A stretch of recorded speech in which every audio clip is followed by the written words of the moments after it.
Solis Prime was a world that did not know the meaning of the word night. Situated in a binary star system, the planet was caught in a perpetual embrace of two massive roaring suns. There were no sunsets. There were no stars. There was only the light, a blinding golden radiation that washed over the planet, turning every valley into a kiln and every mountain into a beacon.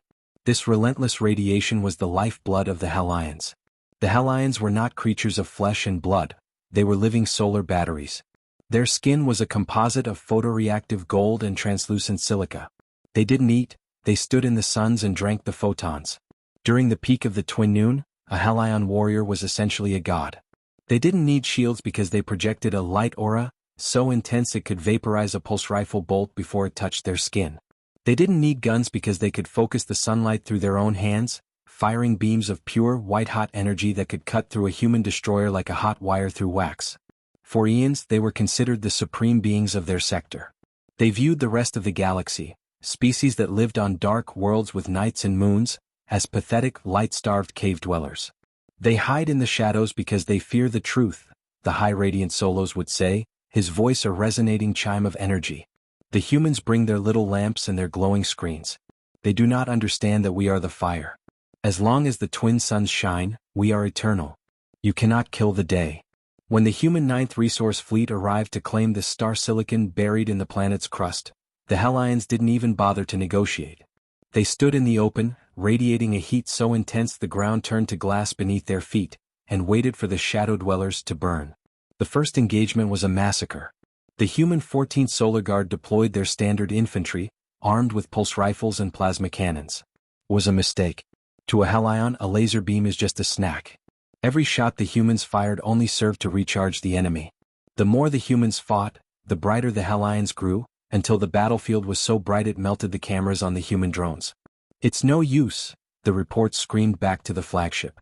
Our weapons are just making them stronger. They're walking through our artillery fire like it's a warm breeze. We can't fight the sun.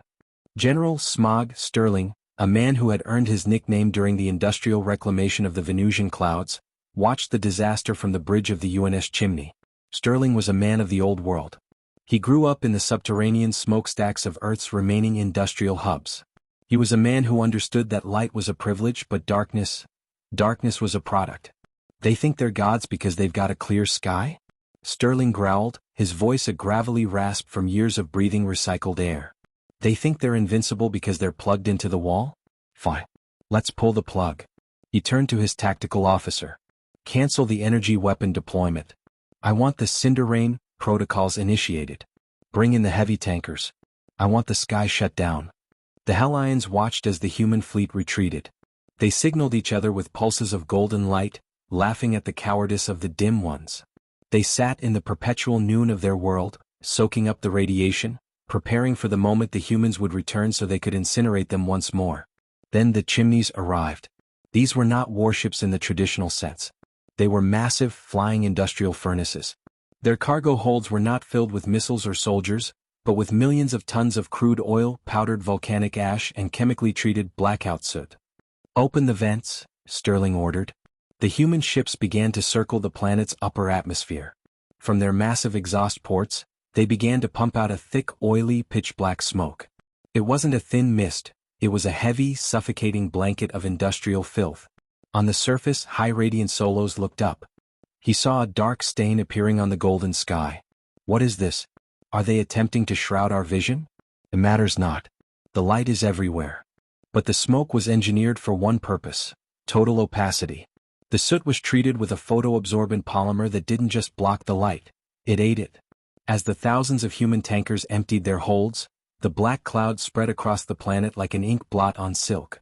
The twin suns, the source of the Helions' godhood, began to dim. First they turned a sickly orange, then a dull red, and then they vanished. For the first time in a million years, Solis Prime went dark.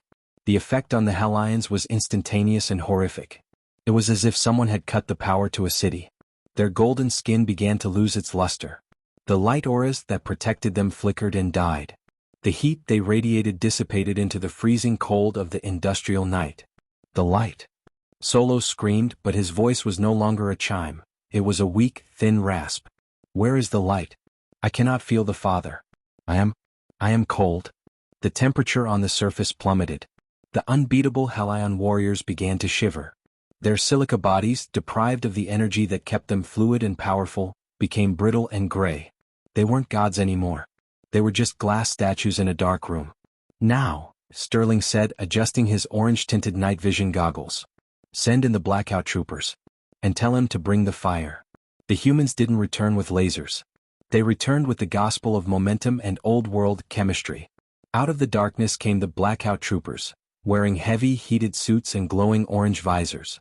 They carried weapons the Helions had never seen, heavy, belt-fed machine guns firing solid lead slugs, and flamethrowers that used chemical fuel, not energy. The lead slugs tore through the Helions. Without their light auras, their bodies were as fragile as porcelain. The bullets didn't get absorbed. They shattered the aliens into millions of golden shards.